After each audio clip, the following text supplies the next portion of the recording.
So நம்ம iron box பத்தி சொல்லணும் அப்படின்னா நார்மல் அயன் பாக்ஸ்லயும் நம்மளால பாக்ஸ் ஃபோல்டிங் பண்ண முடியும், ஸ்ட்ரீம் அயன் பாக்ஸ்லயும் நம்மளால பாக்ஸ் ஃபோல்டிங் பண்ண முடியும். சரிங்களா?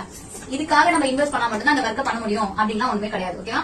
உங்களுக்கு டிஃபரன்ஸ் என்ன அப்படின்னா ஸ்ட்ரீமிங் அயன் பாக்ஸ்ல நீங்க இந்த ஒர்க் பண்றீங்க அப்படின்னா 20 மினிட்ஸ்ல நீங்க கம்ப்ளீட் பண்றீங்க அப்படின்னா இது எக்ஸ்ட்ரா ஒரு 10 to 15 மினிட்ஸ் நமக்கு எக்ஸ்டெண்ட் ஆகும். அவ்வளவுதானே தவிர இதுலயும் ரெண்டுலயுமே நம்மளால சேமா பண்ண முடியும்.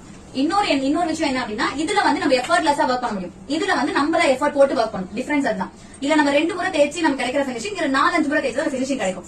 இதுல வந்து நம்ம அயன் பண்ணி கொடுக்குற அந்த சாரி இருக்கு பாத்தீங்களா? சோ அந்த சாரி வந்து குறைஞ்சது 3ல இருந்து 4 வாஷ் வரைக்கும் அந்த அயனிங் பண்ணோடய அந்த மடிப்பு அது அப்படியே இருக்கும் ஸ்ட்ராங்கா.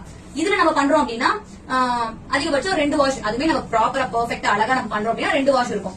இல்ல நம்ம சரியா ஹீட் கொடுக்கல, நல்லா நம்ம பண்ணல அப்படின்னா 1 வாஷ்லயே போயிடும். டிஃபரன்ஸ் அவ்வளவுதான்ப்பா. மத்தபடி இதுலயும் பண்ணலாம் சர்வீஸ், இதுலயும் பண்ணலாம் சர்வீஸ். உங்களுக்கு டைம் சேவ் பண்றதுக்கும் அந்த பினிஷிங் பெர்ஃபெக்ட்டா வர்றதுக்காகவும் நம்ம இதை சூஸ் பண்றோம். ஒரு ப்ரொஃபஷனலா நீங்க போறீங்கன்னா இது வேணும். நீங்க செல்ஃப் யூஸ்க்காக பண்ணிக்க போறீங்கன்னா இது போதும்.